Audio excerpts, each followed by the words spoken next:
this space, think about decorating the entrance to a room as well as inside, like this master suite designed by Karen Kayne. This beautiful vignette is the welcoming point to the master suite. And behind these soft open, soft closed doors is a glorious dressing room. Behind the pocket doors, there's a full-length dressing mirror, and if you hinge these doors correctly, it allows for a practical three-way mirror. The self-line sheer allows for enough privacy, but still lets the light come through.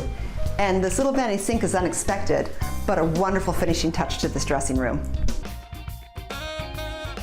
The oval window is a nice architectural touch to the small space.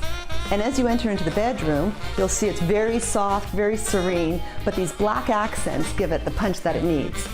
And the recessed blinds can be accessed with just a touch of a button. The master ensuite has a vintage look to it with a cast iron tub and a freestanding vanity on legs. We divided the mirror into 3 sections to allow for medicine cabinets behind, and the area rug adds warmth and interest to the marble that carries right into the dressing room. I used the same marble for the walls of the shower, installed a mosaic on the floor, and repeated it again on the ceiling. A lot of art in your design, we want to show you that it doesn't just belong on the wall. So Karen Kayne is with us right now in studio. Okay, Kay.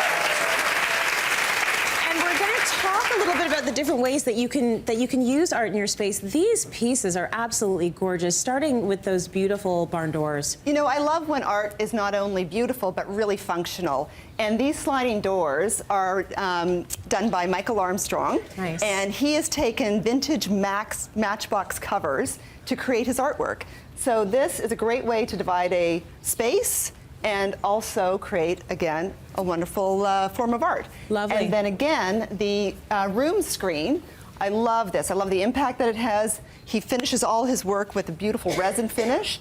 And if you use this as a room divider, it's great because it has artwork on both sides. This is beautiful. Stunning. And bold, and that is personality, right? Exactly. That adds personality. Let's talk about these gorgeous pieces over here. So wall illumination is a form of art that you can order online. So it's basically a light box that you can order your personal artwork, your photographs, and you can change it out. So you can light up a space. Beautiful. That is absolutely gorgeous. This little dog, I want to take him home. Oh my goodness. So great. And again, if you want to change that out, you can add any other piece. So you can order at the same time, you can order later on, and it's an easy way to change it out. These can be mounted on your wall, you can mount it on a bookcase, and again, on a tabletop. We're going to show you actually how easy it is to switch out the pieces. You keep the light box and you can get different fabric samples. We've got B-roll of that right now, so you can see how easy it is to actually replace your art. And this is the thing, so many of us have pieces, maybe you've invested in pieces and you think to yourself, well, I don't want to switch them out. I paid thousands of dollars for this. This is really good because you have the option of switching it. Look, you just had a baby. Let's put the baby on the wall. Family photos. It's a great way to see the transition through time. That's right. As they get older, you can switch those photos. You can put new pets in there. You can make it really personal. So that's lovely. All right, you've got all sorts of different art that you can use off the wall. So let's show them those as well. Great. Examples of how you might be able to place your art around your house, not even necessarily on your wall. Let's talk about this artist. So Michelle Vella is Wide Big Eyes. That's her exhibit that she's got going on right now. And I love the fact that she not only produces it on canvas, she has limited edition prints, chairs, and then of course the Eames elephants. And the beauty of this artwork is that she's taken already expressive faces and really accentuated them. Yes. And it's fun and it's, you know, poppy and impactful. Totally, pop art for sure. You got Prince, you got Twiggy, Yayoi, Kusama's here, the whole gang's in town. Iris with stripes, I love this piece. Beautiful. And again, you know, she even prints on carpets and mats. Right. So you can have your artwork on the floor, you can have it, again, a simple chair, and really make a statement without just hanging it on the wall. And I think it's a nice way to show your personality now that we've sort of moved away from that hotel chic that everyone was doing and the espressos and the beiges. Now it's like, have your pop of color, show people who you are. Have some fun. And it's your space. Why shouldn't it speak to who you are, right? Yeah. So you also have some gorgeous works of art over here. So this is Manny Paveo, and he is basically, he starts with a photograph, and all of his pieces are done with household tape.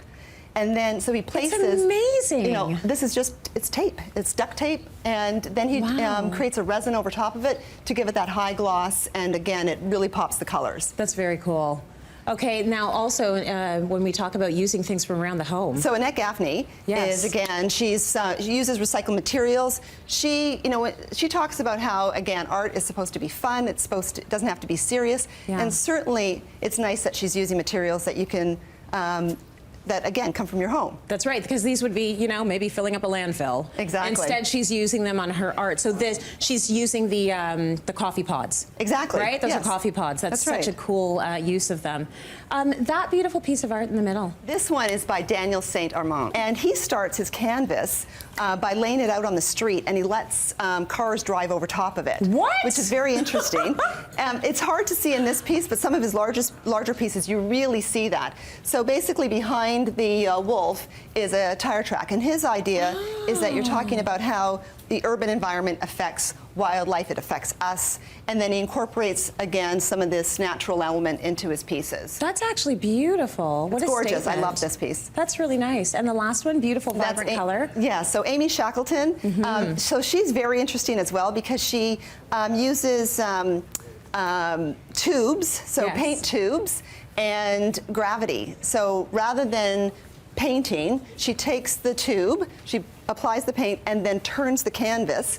So it creates these beautiful, so here we have a waterfall happening, and then she uses again with the dripping on to create these, the leaves on the tree. So she's really sort of, you know, uses the motion and her body to create the artwork. I think that's amazing. And I think it's incredible that with artwork, it's about your reaction to the art. It's your the emotion that it brings out of you. And that's how you pick your art. You don't pick it because your sofa's blue. Right. Right? You pick it based on how it makes you feel. You should react to it. You should react to it. Have some kind of a visceral reaction to it. So beautiful pieces. Thank you for always bringing great art into the studio, Karen.